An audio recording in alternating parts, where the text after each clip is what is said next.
नमस्कार, मी राजेंद्र झेंडे आणि तुम्ही पाहता थेट वार्ता। 2029 ची लोकसभा निवडणूक अजून काही वर्ष दूर आहे, पण देशातील राजकीय पक्षांनी आजपासूनच तयारी सुरू केली आहे। प्रश्न असा आहे की 2029 मध्ये निवडणूक कोण जिंकेल? हा प्रश्न जितका महत्त्वाचा आहे त्याहून महत्त्वाचा प्रश्न आहे 2029 मध्ये मतदान कोणत्या मुद्द्यावर होईल? आणखी एक मोठा प्रश्न, आजचा भारतीय तरुण नेमका काय विचार करतो? तो धर्मावर मतदान करेल, जात पाहून मतदान करेल, मोफत योजनांकडे पाहिल की रोजगार, संविधान आणि भविष्य पाहून मतदान करेल? आजच्या या विशेष भागात आपण या विषयाचा सखोल अभ्यास करणार आहोत। आणखी एक महत्त्वाचा मुद्दा, सीजेपी म्हणजे कॉन्स्टिट्यूशन, जॉब आणि प्रोग्रेस हा फॉर्म्युला 2029 मध्ये निर्णायक ठरू शकतो का? चला सुरुवात करूया। भारतातील सर्वात मोठी ताकद कोण? भारताची सर्वात मोठी ताकद म्हणजे आजची युवा लोकसंख्या। जगातील सर्वात मोठी युवा लोकसंख्या भारतात आहे। दरवर्षी लाखो नवीन मतदार यादीत समाविष्ट होत आहेत। 2029 पर्यंत प्रथम मतदान करणाऱ्या युवकांची संख्या कोट्यावधीमध्ये असेल। याचा अर्थ स्पष्ट आहे, प्रत्येक राजकीय पक्षाला तरुण मतदारांची मने जिंकणे अत्यंत आवश्यक आहे।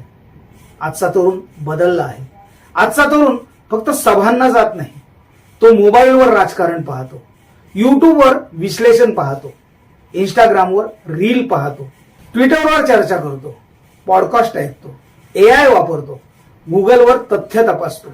म्हणूनच आजचा मतदार पूर्वीपेक्षा अधिक माहिती घेणारा झाला आहे। आजचा तरुण सर्वात जास्त कोणत्या प्रश्नाशी झुंजतो? पहिला प्रश्न, रोजगार। पदवी आहे, पदवीत तर शिक्षण आहे पण रोजगार नाही। स्पर्धा परीक्षा आहेत पण परीक्षा वेळेवर होत नाहीत, आणि झाल्या तर पेपर फुटी झाली नाही तर निकाल उशिरा, निकाल लागला तर भरती थांबते। ही परिस्थिती लाखो विद्यार्थ्यांना अनुभवावी लागते। दुसरा मुद्दा, शिक्षण महाग होत चालले। खासगी शिक्षणाचा खर्च वाढतो आहे, विद्यार्थ्यांवर कर्ज वाढत आहे, उच्च शिक्षण प्रत्येकाला सहज उपलब्ध नाही। तिसरा मुद्दा, स्टार्टअप।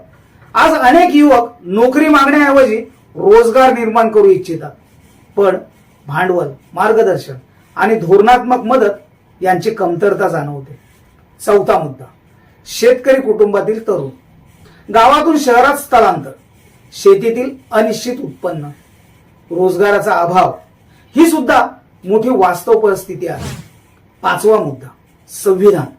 आज अनेक युवक संविधानाबद्दल जाणून घेत आहेत।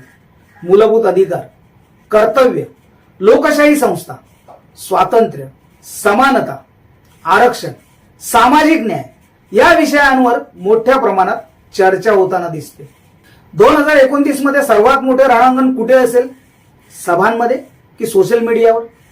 आज एक रील लाखो लोकांपर्यंत पोहोचते। एका व्हिडिओमुळे मत तयार होऊ शकते, एका चुकीच्या माहितीमुळे मत बदलू शकते। म्हणून फॅक्ट चेक करणे अत्यंत आवश्यक ठरणार आहे। आर्टिफिशियल इंटेलिजन्स आज भाषण लिहित आहे, व्हिडिओ तयार करत आहे, पोस्टर बनवत आहे, आवाज तयार करत आहे। यामुळे प्रचाराची पद्धत पूर्णपणे बदलत आहे, पण यामुळे चुकीची माहिती वेगाने पसरू शकते। त्यामुळे जागरूक मतदार बनणे ही प्रत्येक नागरिकाची जबाबदारी असेल। आता मुख्य मुद्दा, सीजेपी म्हणजे काय? याचा अर्थ कॉन्स्टिट्यूशन, जॉब्स, प्रोग्रेस। काही राजकीय विश्लेषकांच्या मते आगामी काळात संविधानाचे संरक्षण, रोजगार निर्मिती आणि विकास मुद्दे युवकांसाठी महत्त्वाचे ठरू शकतात। मात्र हे निश्चितपणे सांगता येत नाही की कोणताही एकच मुद्दा संपूर्ण देशभर मतदानाचा निर्णायक आधार बनेल। भारतातील मतदार विविध राज्यांमध्ये विविध सामाजिक आणि धार्मिक प्रश्नांच्या आधारे मतदान करतात। त्यामुळे सीजेपी हा प्रभावी निवडणूक मुद्दा ठरू शकतो का? हा प्रश्न खुला आहे।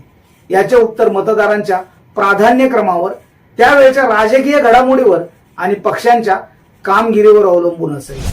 व्हिडिओ आवडला असेल तर शेअर करा, लाईक करा आणि चॅनलला सबस्क्राईब करा। धन्यवाद।